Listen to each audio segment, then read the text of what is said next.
So now we're going to have a look at back control. So this is going to be the worst possible position for us. We're starting in the worst position here, but I'm going to let my dummy demonstrate what it's like to be in that position, just because it's going to be easier this way. So for the purposes of this drill, you are my grappling dummy and I am your opponent.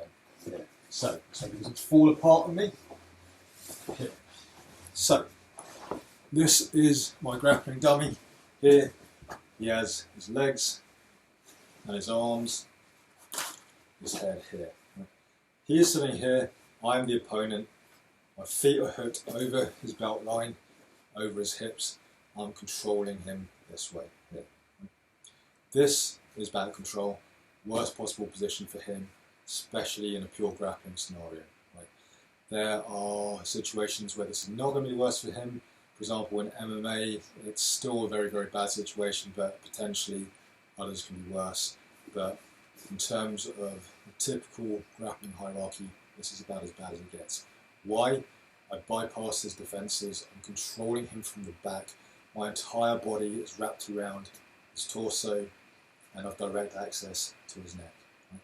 He's facing away from me, there's very little he can do to me offensively. Mostly he's concerned about trying to stay safe, trying not to get submitted, and eventually maybe trying to escape. So here we're demoing it from the sitting position. We also have variations where, for example, he's down, bridging up on top of me. Here, this will be you. This way is better because I'm carrying his weight now. Then we have variations where we go face down. Here, still have my hooks in. Now I'm controlling from the back. We could also have this from a turtle position where he's on all fours as opposed to flattened out. And flattened out down like this, really not a great spot for him here. On turtle, there are some advantages, some disadvantages too. But more often than not, we work a lot about back positions from here, from the sitting position here. So you can see what's going on. And often, actually, we're going to be working from this position on this side. Right? But for now, this is the position. He's here, legs out, sitting, he's defending, I'm controlling his back. So, he is worried about me choking him. Right? So, his main goal from here, if you're in this position, is to defend the choke. You also want to avoid other submissions, but the main problem is going to be me attacking. So whether you're on the back or on the front, you should be aware of one thing. Right? Most commonly, guys on the back are going to take what's known as a seatbelt grip here. The controlling arm is going underneath his armpit. On this side here, I have my choking arm. Right? The controlling arm goes underneath the shoulder. If I try and reach his neck directly from here, it's going to be very hard to do. His armpit's blocking me physically. Right? If I'm trying to choke from here, right, this is my choking arm, goes around his neck. This isn't so good for control, because what's going to happen is I can control his movement horizontally with this arm here. Can't move up and down so much because this is actually controlling in the armpit here. This arm is going to slide up and down. Doesn't do much to stop him rotating and moving, right? But I need a combination of both.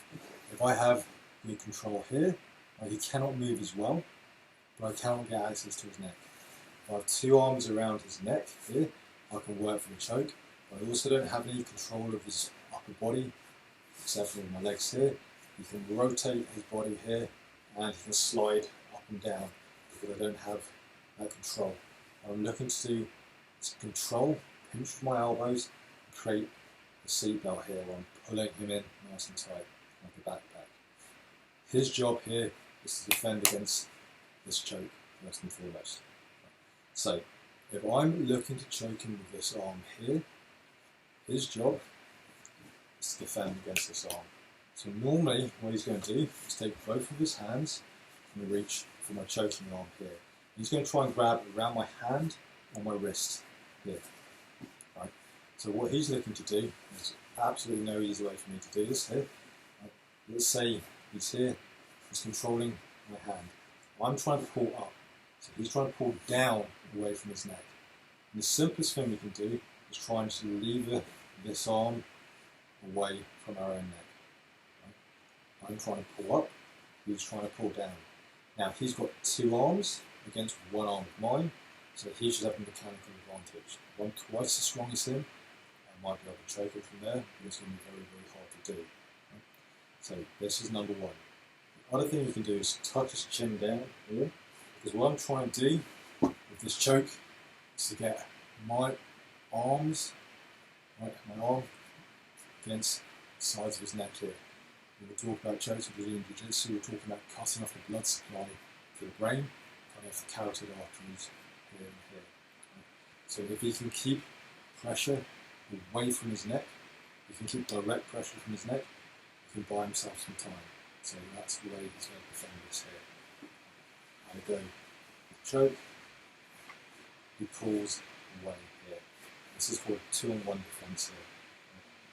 If you tuck his chin to make sure that I can't get the exposed neck here, my chin is up here, you can see my neck much more easily, and I go higher down here. Right? So that's the main priority.